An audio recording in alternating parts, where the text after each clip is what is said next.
Olá, comunidade gentiliana.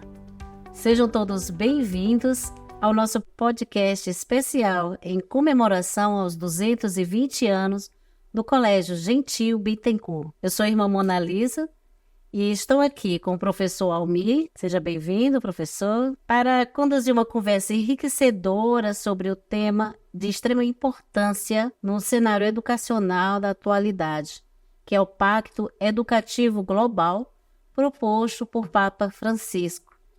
E nós estamos aqui com Humberto Herrera Contreras, certo? Certo. Bem-vindo à nossa escola e com alegria nós contamos com a sua presença. Humberto é doutor em educação, graduado em filosofia, pedagogia e teologia, assessor da área de ensino religioso e gestão de processos pastorais da SM Educação, participa na Comissão para a Cultura e Educação da Conferência Nacional dos Bispos do Brasil, a CNBB, e é membro da Sociedade Brasileira de Cientistas Católicos e da Rede Internacional de Filosofia Ecológica Integral. Muito bem-vindo mais uma vez, doutor Humberto. É uma alegria contar com sua presença aqui com a gente. Obrigado, irmã, pelo convite, a toda a comunidade do Colégio Gentil, a todas as pessoas que nos estão assistindo.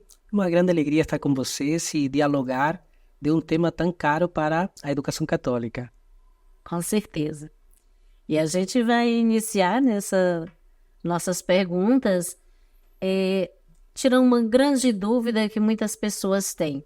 Primeiro, qual o objetivo central do Pacto Educativo Global proposto pelo Papa Francisco? Na verdade, o que é esse Pacto Educativo Global? Para a gente poder entender. Bom, talvez seria muito interessante entender o pacto no processo de como ele foi costurado e proposto.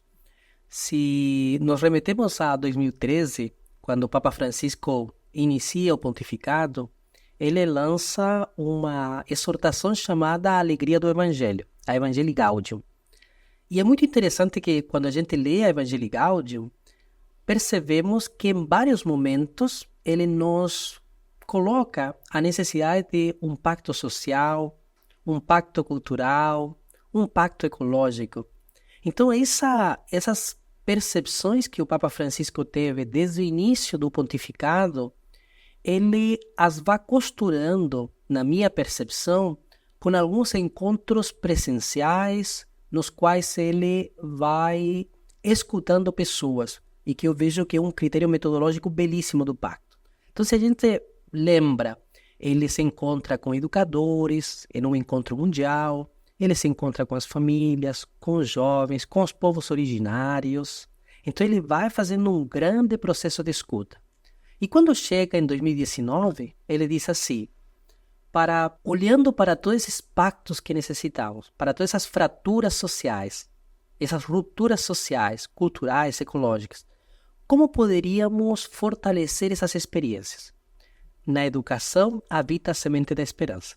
Por isso que quando ele fez o relançamento do pacto em 2020, ele traz essa frase dizendo que os outros pactos que nós precisamos construir, eles podem ser potencializados pela experiência da educação. Então eu coloco toda a minha esperança na educação, de que ela pode me ajudar, não unicamente no universo do escolar, mas sim nessa experiência social macro. Então é muito bonito perceber que o Pacto Educativo Global não é uma ideia de 2019 e 2020. Pelo menos na minha leitura, ela é uma ideia, é um processo que vem sendo construído desde 2013. E qual que é o objetivo? É apostar as nossas energias, como foi a mensagem de lançamento do pacto. Nós precisamos colocar as nossas energias, a nossa disponibilidade para construir relações, fortalecer vínculos, visando consertar essas rupturas que nós temos diante de nós. É um pouquinho que a Laudato Si fala no parágrafo 19. Nós não podemos colocar ou continuar a colocar a sujeira baixo o tapete. A gente precisa realmente fazer uma experiência radical de mudar esses comportamentos. Então, o Pacto Educativo Global trouxe esse convite. É um convite para que possamos nos aproximar, que nessa aproximação possamos tecer vínculos e esses vínculos estejam carregados de esperança.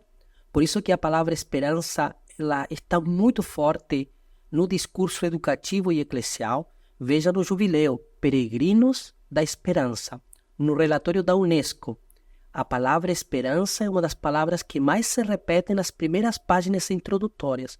O Pacto Educativo Global, que está pautado na visão de educar o humanismo solidário, educar e globalizar a esperança. Por isso que aquele provérbio africano talvez comunicou com muita força o objetivo do Pacto Educativo Global, que para educar uma criança nós precisamos uma aldeia inteira. A gente não precisa olhar a aldeia, digamos assim, explicitamente na linguagem, certo? Na palavra, mas entender que precisamos nos unir.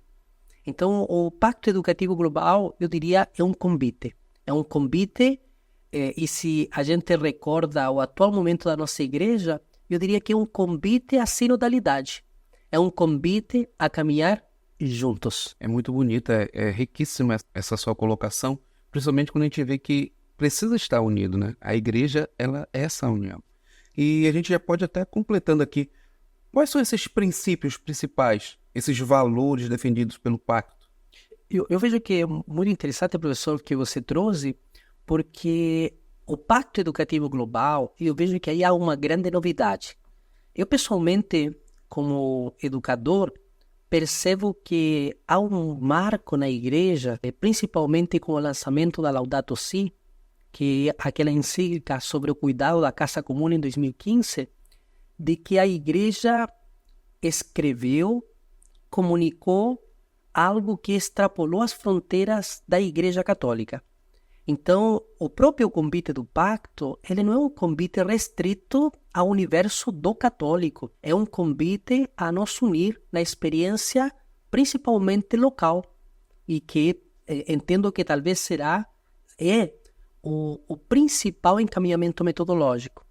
E como organizar esse convite? A partir da questão que você trouxe. Eu diria que isso se sintetiza nos 7 compromissos. Então, nós temos o compromisso de colocar a pessoa no centro e entender que não é a pessoa física. Algumas pessoas, às vezes, até dizem, e eu, pessoalmente, como pedagogo, brinco um pouquinho com isso, o aluno é o centro. Eu digo, cuidado, para mim também o professor, o educador, é o centro. Quando a nossa igreja está falando de colocar a pessoa no centro, é que todas as nossas preocupações, toda a nossa intenção, ela está orientada à pessoa. Mas isso não quer dizer a pessoa individual. É a pessoa em relação, que é um dos princípios pedagógicos, digamos assim, da educação católica. O segundo é a escutar as novas gerações. Então aí precisamos aprender a escutar as crianças, aprender a escutar os adolescentes. Eles têm algo a nos dizer. E aí eu traria de forma muito sutil a passagem dos discípulos de Emaús, do Evangelho de Lucas, certo? Porque é um Jesus que escuta essas gerações, digamos assim. É um Jesus que não se apresenta confessionalmente.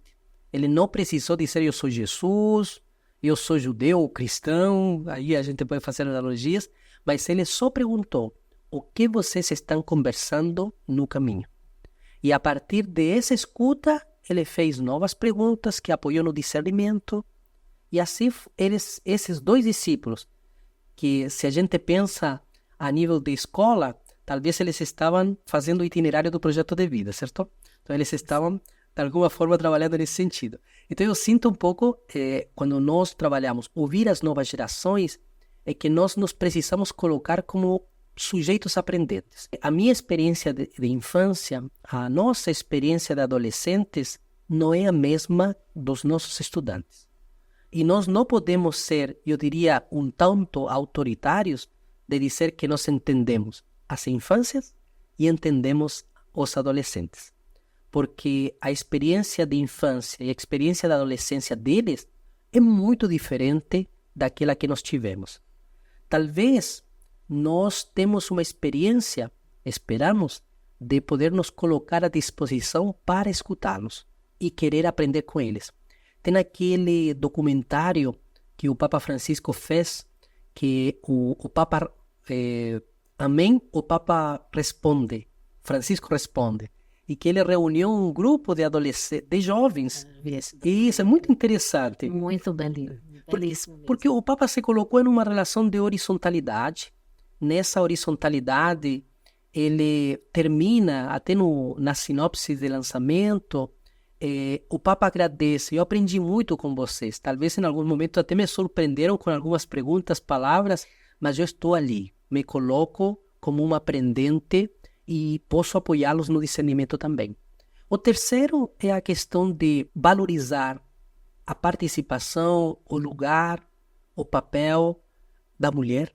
E aí nós temos um desafio grande, mesmo que as nossas comunidades educativas tenham muitas mulheres, ou as mulheres sejam, digamos assim, em maior número de educadoras, nós percebemos que ainda os valores machistas, socialmente falando, eles regem e marcam negativamente e às vezes de forma muito triste as nossas relações sociais.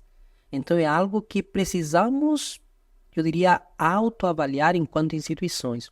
O Papa Francisco, no sentido mais de igreja eclesial, nos está provocando a desmasculinizar alguns momentos, certo? O Papa Francisco vem fazendo esse discernimento, acho que de uma forma muito saudável. Outro compromisso é responsabilizar a família. E aí nós temos um grande desafio, principalmente na fronteira que a escola católica atua, e acredito que para vocês também, muitas vezes nós temos uma experiência de abertura por parte da criança, do adolescente, dos professores, dos religiosos, religiosas que estão na frente, mas a família ainda, muitas vezes, se mostra fechada em alguns temas. E aí a escola precisa, a partir da sua identidade cristã, católica, comunicar à família esses nossos princípios. E aí nós precisamos de muita coragem, muita coragem. Aí nós precisamos lembrar sempre do Evangelho e de como Jesus se posicionava publicamente para ser muito honesto aos princípios do reino nesse sentido. O quinto é abrir-se à acolhida, certo? E aí a gente traz os grupos mais vulneráveis, marginalizados, empobrecidos. Nós temos renovar a economia e a política, e aí nós temos como escola um grande desafio, principalmente os educadores, porque eles precisam colocar as suas áreas de conhecimento, seus componentes curriculares à disposição dessa renovação.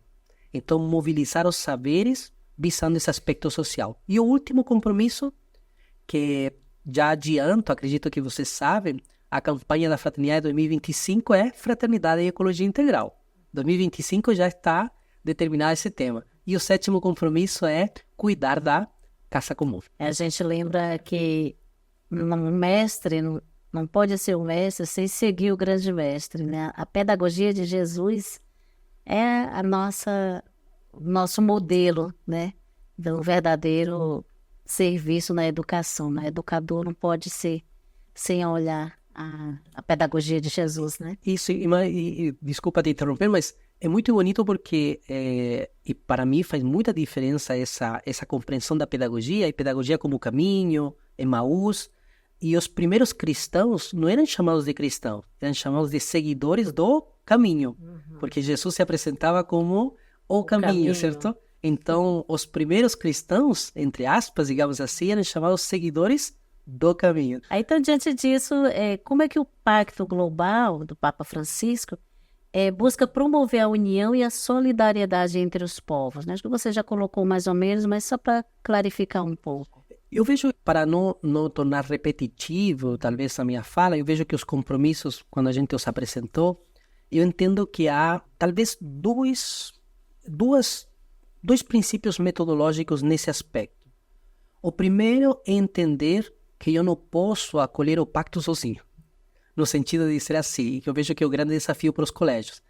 Eu posso iniciar uma experiência de sensibilização dentro do colégio, mas não posso pensar ações só dentro do próprio colégio.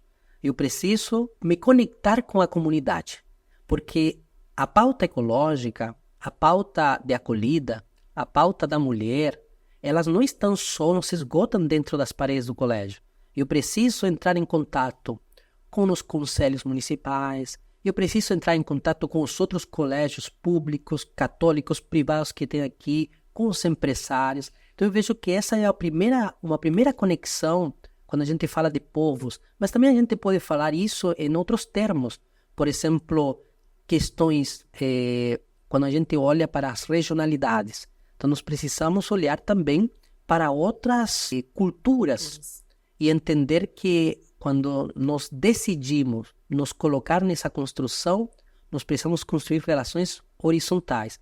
Ou senão podemos criar um pacto extremamente colonialista, certo? Como Sim. quando a gente discute o próprio currículo. Então, eu diria que o pacto nos provoca a nos colocar em círculo, um pouco aquela fotografia que marcou tanto no sínodo, certo? Do sínodo da sinodalidade, essas mesas circulares, certo? Onde nos colocamos, assim como nós estamos aqui, para tecer a partir de identidades diferentes, mas a partir de aspectos que nos unem.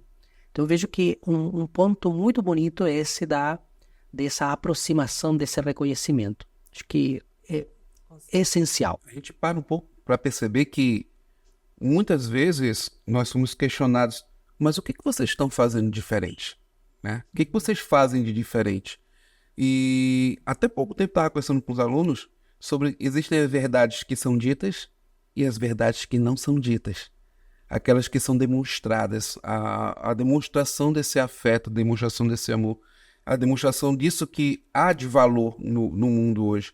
E a gente vê isso, e eu já vou aproveitando, fazendo gancho, eu já vou perguntando, quais são as principais propostas práticas, né, apresentadas nesse pacto educativo? Eu vejo uma coisa muito interessante. O convite do pacto, para mim, ele é muito respeitoso. E eu sei que não é... A gente olha para o pacto com esse personalismo do Papa Francisco, a liderança dele, e temos que dar reconhecimento, mas o pacto é essa pauta da igreja, certo? Na verdade, ele é um convite que a liderança do Papa Francisco nos comunica, mas desde o instrumento Laboris, é a igreja como um todo, o dicastério, certo? A congregação para a educação que vem fazendo esse movimento. Mas eu vejo que eu responderia a tua pergunta dizendo que o pacto não nos fala o que temos que fazer. Parece contraditório, mas ele nos deu os compromissos. Os compromissos, para mim, são grandes diretrizes, mas eu diria que só descobriremos o que temos que fazer no momento em que nos abrimos a escutar a realidade. E aí eu cito Paulo Freire em um escrito metodológico que ele diz assim: para nós escutar a realidade, nós precisamos ter acesso a dados, que são extremamente importantes, precisamos escutar as pessoas e precisamos sair e encharcar os pés da realidade, que é um pouco aquilo que está na Evangelii Gaudium, na alegria do Evangelho, uma atitude em saída. Então, só essa atitude em saída, que significa inquietar-se pela realidade, indignar-se também de algumas situações que a gente vê na realidade, esse sair, certo? De abrir as janelas, pouco é que o Papa Francisco falava para os ministros, certo? Esse cheiro de ovelha, certo? Esse cheiro de povo. Então, sair para eu poder escutar a realidade e nessa escuta discernir juntos as ações que nós podemos fazer. Então, para mim, o pacto ele é muito respeitoso nesse sentido. Então, ele te deu 7 grandes diretrizes de ação. Mas ele, quando diz assim, valorizar ou responsabilizar a família, é muito amplo. Eu preciso escutar a realidade, olhar para a realidade das famílias, perceber as relações que estão na minha realidade, para depois discernir juntos o que podemos fazer. E eu talvez acrescentaria a metodologia da própria campanha da fraternidade, certo? Quando a gente olha a campanha da fraternidade, o primeiro passo metodológico é o ver, certo? Então, ver. Atualmente nós temos a campanha Fraternidade e Amizade Social. Qual que era o primeiro objetivo, digamos assim? Era ver as situações de inimizade social que nós temos na nossa realidade. Na sequência, iluminar. A partir de qual farol? O farol é o Evangelho. No colégio, aumentamos outro farol. O Evangelho e a ciência, certo? Nesse diálogo bonito. E o terceiro é olhar para essa ação, certo? Transformar ou agir. Neste caso bonito é ampliar a tenda, certo? Estender a tenda. Que a gente pode dizer que o Pacto Educativo Global é essa, estender a tenda. Nos colocarmos aí a discernir juntos a ação. Então, tem uma frase muito bonita na Evangelii Gaudium que é: a realidade está acima da ideia e é necessário iniciar processos. Então eu vejo que as ações são importantes, mas elas são frutos de um processo de escutar a realidade, de aproximar-se, de discernimento. Acho que a palavra é muito bonita, discernimento. Vocês que são de um colégio católico, eu não sei se é o mesmo nome, irmã, na congregação, o capítulo, certo? Sim. Então, o capítulo é esse espaço de discernimento, vem de um processo de escuta. Então, eu vejo que não pode acontecer sem a ação do Espírito Santo. Perfeito. Acho que você falou exatamente o que o pacto tem no seu centro. E aí a conversa está sendo muito gostosa, né? A gente queria saber o Pacto Global, de que maneira ele aborda as questões da justiça social. Mais ou menos só também clarificando mais, assim, as questões da justiça social e a equidade na educação. Olha, são dois temas, eu diria, um tanto sensíveis. E é claro que o nosso podcast aqui, ele tem uma visão educativa. E eu entendo que quando falamos de justiça social, nós estamos falando de equidade, nós estamos falando de humanismo solidário. Então, o que é o humanismo solidário? É um humanismo cristão, certo? Nós temos isso como sinônimos, podemos dizer. E quando a gente fala dessa concepção ou dessa prática humanista, nós estamos olhando para o exemplo de Jesus, para o testemunho de Jesus, para o Evangelho. Então, qual que é a nossa bússola diante dessa realidade que manifesta desigualdade, que manifesta injustiças em todo sentido, inclusive nas relações de gênero, as inequidades? É olhar para o Evangelho e poder comunicar, à luz desse Evangelho, aquilo que nós acreditamos, ou a sociedade que nós queremos construir. Então, o Pacto Educativo Global, ele está, eu diria assim, enraizado na doutrina social da Igreja, ou no ensinamento social da Igreja. Então, nós não podemos, eu diria, cair nos reducionismos partidário-políticos, ou político-partidários, para fazer reflexões sobre esse posicionamento. Nós temos o Evangelho como nossa bússola. Inclusive, a Congregação para a Educação Católica publicou em janeiro de 2022 um texto chamado A Identidade da Escola Católica para a Cultura do Diálogo, e os últimos parágrafos desse texto, muito bonito, diz: o Evangelho é a nossa bússola. E é um Evangelho que nos encoraja a nos posicionar diante da vida. Então, quando falamos de justiça social, nós fazemos uma opção radical, certo? Pelos mais vulneráveis. Então, por que num colégio católico não vamos falar ou vamos valorizar a cultura afro-brasileira? Porque nós sabemos que é uma cultura que sofre preconceito, que sofre racismo. Ou por que nós vamos, enquanto colégio católico, falar das questões das relações de gênero? É diferente de ideologia de gênero. Não vamos nem entrar nessa discussão, porque talvez ficaríamos com alguns pontos em haver e quem nos está escutando poderia interpretar de uma forma, talvez, não na intenção que nós queremos colocar. Mas quando falamos de relações de gênero, quando estamos falando de como fomos construindo as nossas relações, nós também temos posicionamentos machistas. A mulher tem sido colocada muitas vezes e permanentemente em segundo plano, e isso a gente acompanha. Então, uma escola católica, ela se posiciona a favor disso. Ou senão, não é católica.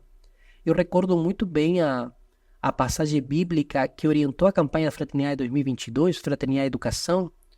Então, trouxeram uma mulher para Jesus. Essa mulher foi flagrada cometendo adultério. Trouxeram em um lugar público e provocaram Jesus nesse lugar público. Imaginemos que fosse a escola. Jesus se aproximou dessa realidade, escutou a realidade, escutou a mulher, fez um discernimento. Então ele escrevia no chão, como o Evangelho nos diz, parece que estava escrevendo. Só que depois se levanta e se posiciona publicamente. Então Jesus foi notadamente político. Não político partidário, mas estou me referindo político no sentido que se preocupa pelo espaço comum, pela sociedade. E a escola católica está aí para evangelizar, para construir o reino no mundo da educação. Não é um reino proselitista, não é uma doutrinação, mas sim uma experiência pautada no Evangelho. E quando a gente olha para o Evangelho, a gente vê um Jesus super aberto. A gente vê um Jesus que dialoga com todos. É um Jesus que acolhe as mulheres. É um Jesus que acolhe os mais vulneráveis. É um Jesus que se coloca em diálogo. E é claro, isso teve alguns preços, digamos assim.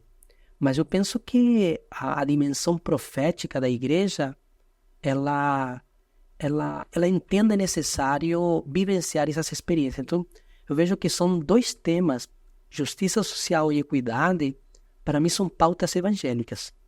Isso tem que estar no currículo, não é só nas pautas, digamos assim, pastorais, está no currículo do professor de história, professor de sociologia, de ciências. Por exemplo, nós tivemos recentemente a publicação das reflexões da Santa Sé sobre a dignidade humana, certo? Onde há alguns posicionamentos sobre o aborto, sobre as relações homoafetivas, e uma série de temas que nós precisamos olhar para a nossa identidade, mas precisamos comunicar isso com convicção, mas isso não significa com confronto, certo? É uma identidade super aberta a acolher essas experiências, principalmente no ambiente da escola, que é um espaço extremamente plural, certo? Mas é nessa pluralidade que nós demonstramos a nossa compreensão e vivência de um cristianismo. Porque quando a gente olha para a experiência do Evangelho, é uma experiência de um Evangelho que dialoga com essas culturas. Eu vejo essa ideia de Pentecostes, a experiência do apóstolo Paulo. Você vê um apóstolo Paulo que dialoga com outras culturas.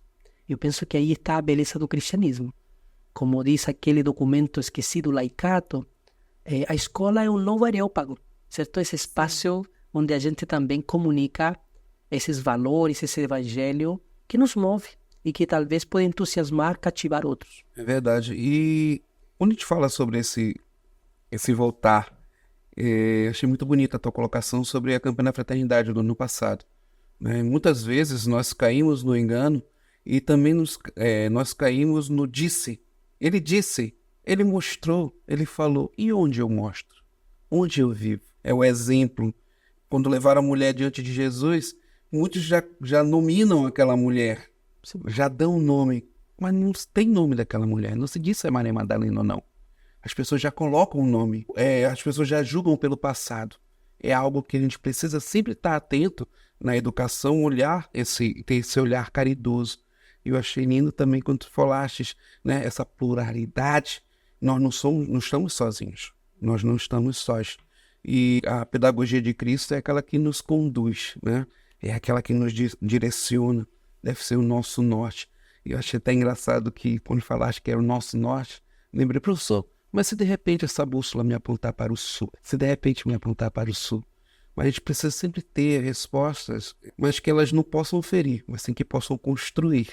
Essa é a pedagogia de Cristo, construir dentro da realidade da pessoa. E o Papa Francisco tem 3 frases que para mim são muito bonitas. Ele diz assim, o dever da identidade. Então esse dever que me move, essa referência que eu tenho, que não necessariamente eu me aproximo do outro impondo-a, mas ela é meu motor, é meu combustível, é minha referência. Mas a partir dessa identidade, eu tenho coragem da alteridade. E por último, a sinceridade das intenções. E eu vejo que podemos até brincar. Às vezes temos, eu diria que é quase uma experiência do ensaída. Então é muito fácil chegar ao dever da identidade, sem coragem da alteridade e sem sinceridade das intenções. E eu vejo que o pacto nos provoca a essa sinceridade das intenções, a essa honestidade de se colocar à disposição. Eu vejo que aqui eu talvez faça uma heresia teológica, mas eu penso que Jesus em nenhum momento pensou em ter uma igreja católica tão grande como nós temos hoje. Desde o início, digamos assim, humanamente eu entendo que ele não pensou nisso. Porque até o próprio Sínodo nos diz assim, vamos voltar a essa experiência das primeiras comunidades, essa beleza de partilhar a palavra, partir o pão, certo? Orar juntos. Então, eu vejo que essas analogias nos mostram um pouquinho o caminho que o pacto nos quer apresentar. Então, vou aproveitar já, induzindo já aqui. E como é que essas instituições educacionais, governamentais, como elas podem colaborar com esse pacto educativo global? Eu penso que até a irmã, antes de iniciarmos o podcast, ela comentava, eu vejo que precisamos fazer, se a gente olha para a nossa comunidade educativa, precisamos nos sintonizar, certo? Eu vejo que talvez imaginar que estamos querendo ouvir alguma música naquele rádio antigo, então todos nós precisamos nos sintonizar. Eu vejo que o Pacto Educativo Global não é o serviço de orientação religiosa do colégio, para mim é coordenações pedagógicas, a pastoral, o administrativo, os colaboradores de forma geral, os educadores, as crianças, os adolescentes, as famílias, devem perceber que isso para nós é uma agenda que nós acolhemos como um convite do mestre. Eu diria assim, se a gente pensa. Sabe quando a escola fala tanto dos objetivos do desenvolvimento sustentável, certo? Os 17 ODS, eu penso que com a mesma paixão pedagógica que a vezes falamos dos ODS, e que para mim são muito importantes, precisamos também colocar os compromissos do pacto. Então eu vejo que entender que não são pautas religiosas, são pautas sociais, inspiradas no Evangelho, mas são pautas sociais. Então eu diria sintonizar as equipes, e após sintonizar a equipe, a partir dessa compreensão desse convite, nos reunir, nos aproximar. Então, para nos reunir, preciso convidar. E aí eu posso convidar pessoas internas, externas, para poder juntos pensar esse pacto. Em poucas palavras, o que podemos fazer juntos diante da realidade que temos. Talvez uma questão ajude. O primeiro capítulo da Laudato Si tem como título O que está acontecendo em nossa casa. E aí o Papa Francisco escreve da casa como um planeta Terra, digamos assim. Se a gente perguntasse o que está acontecendo em nossa casa Belém, qual seria a resposta que nós teríamos? Belém já é muito grande, às vezes vocês vão limitar ainda esse território. Mas vamos imaginar, o que está acontecendo em nossa casa Belém? Muitas coisas. Quais? Como? Onde? Porque eu sempre brinco com os estudantes, eu falo assim, vocês conhecem um Belém? Por exemplo, às vezes olhamos para os estudantes que vocês têm, talvez não se aplique esse exemplo a vocês, mas tem muitos Beléns dentro de um mesmo Belém. E muitas pessoas às vezes não terminam enxergando, que dependendo da minha realidade e meu grau de abertura, eu só tenho algumas visões. Então essa realidade que me inquieta, me provoca, eu vejo que é um aspecto que nos ajuda a construir o pacto. Então eu vejo que o pacto começa nessa sensibilização de acolher esse convite de forma muito honesta, porque é um convite, e na sequência construir esses vínculos para juntos iniciar esse processo, esse caminhar, como a irmã colocava, como você colocou, a pedagogia de Jesus, certo? Essa intencionalidade que vai construindo passos, e que são passos de horizontalidade. Eu vejo que o pacto não é quantidade, o pacto não é grandes eventos, mas o pacto é essa preocupação comum que nos une. Acho que é um pouco essa sintonia.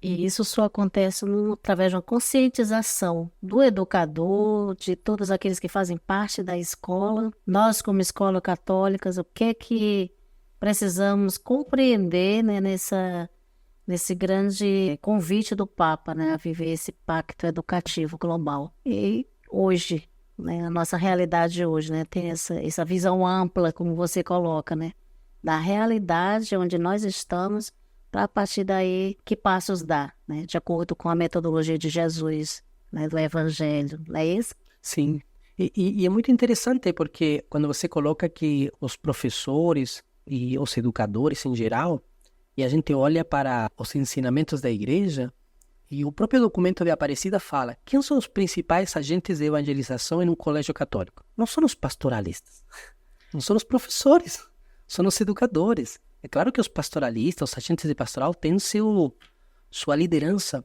mas são os professores mesmo. Então, por exemplo, eu sou professor de filosofia, você também é professor de filosofia.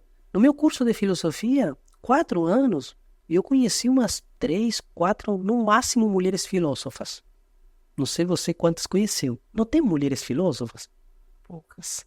Se o Pacto Educativo Global, para mim como professor de filosofia, fez sentido, me inquietou, me provocou, hoje se eu dou aula de filosofia, eu tenho um repertório de mais de 20 mulheres filósofas.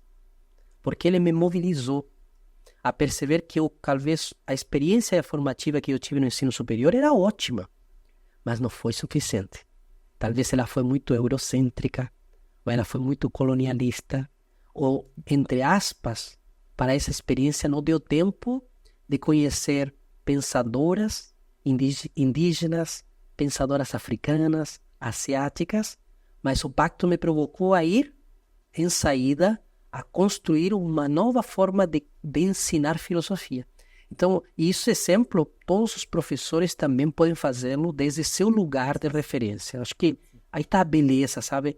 E eu sempre digo, a inovação vem de dentro para fora, em uma dimensão pessoal e aí também comunitária, coletiva. Tudo bem, Humberto. Então, assim, encerrando, a gente queria saber, em termos de uma curiosidade, ao mesmo tempo, para que a gente possa saber onde nós estamos, né?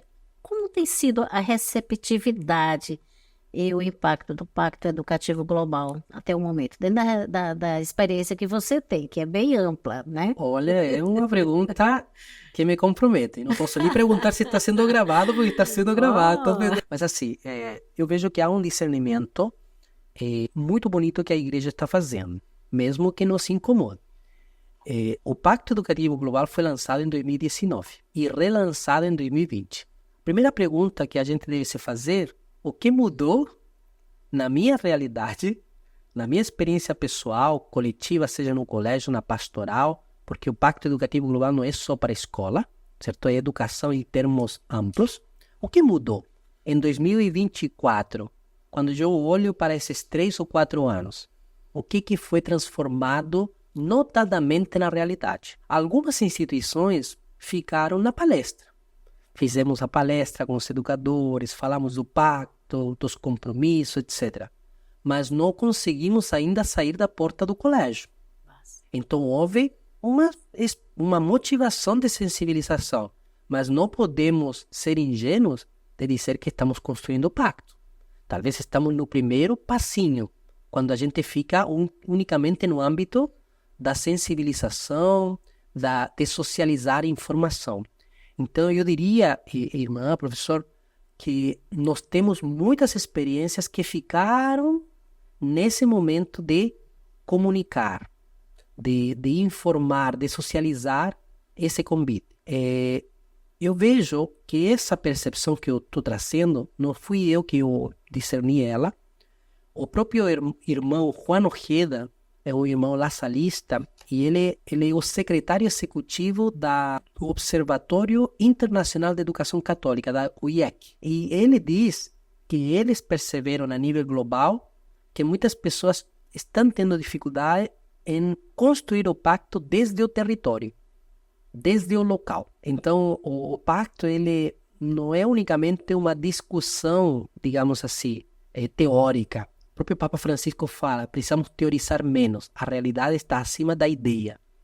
Então, a ideia, a percepção de que o Pacto Educativo Global se constrói desde o local, desde o território. E aí, essa motivação, essa percepção fez com que a União dos Superiores Gerais, das congregações, dos institutos religiosos, das ordens, se reunissem em um grande seminário. Inclusive, eu participei como participante da ICM, dos religiosos marianistas, e fruto dessa experiência do seminário surge alguns materiais metodológicos de como podemos construir o pacto desde o território, tentando oferecer às instituições, aos grupos que querem trabalhar o pacto, construir metodologias de como podemos construir o pacto desde o território. Existe um guia muito bonito nesse sentido. Em breve sairão também outros materiais que o dicastério está publicando para essa possibilidade de construir o pacto desde o local, que eu diria que é o grande desafio, no momento em que nós tecemos um projeto comum. Então, talvez a grande pergunta, como indicador, qual projeto nosso, social, ecológico, nós fazemos juntos? Não juntos o serviço de orientação religiosa com a coordenação. Há uma beleza ali, perfeito, reconheço. Mas com os outros colégios da região, com os outros colégios católicos, com a paróquia, com alguma pastoral específica, que projetos temos juntos em termos de pacto? Eu vejo no momento em que a gente consiga responder, nós estamos construindo notadamente o pacto. Isso. Então, para nós é um desafio que está aí lançado. Acredito que muitas pessoas até estejam ouvindo pela primeira vez essa palavra, né? Pacto Educativo Global. Então, cabe a nós não somente nos ter essa consciência do que é, mas também a gente, a partir de agora, começar a dar passos para chegarmos àquilo que é a proposta do Papa Francisco e também proposta de Deus, né? Especialmente a proposta do Evangelho. E a gente agradece, né, sua participação conosco, sua presença. Nós que estamos nesse ano tão especial, né, professor Almir, dos 220 anos do nosso colégio, em junho, dia 10 de junho, marca esse grande dia em que nós celebramos os 220, uma caminhada longa da educação católica aqui em Belém, representada no nosso colégio Gentil Bittencourt. Muito obrigada pela presença. Obrigada a todos que nos ouviram e que estiveram conosco até agora.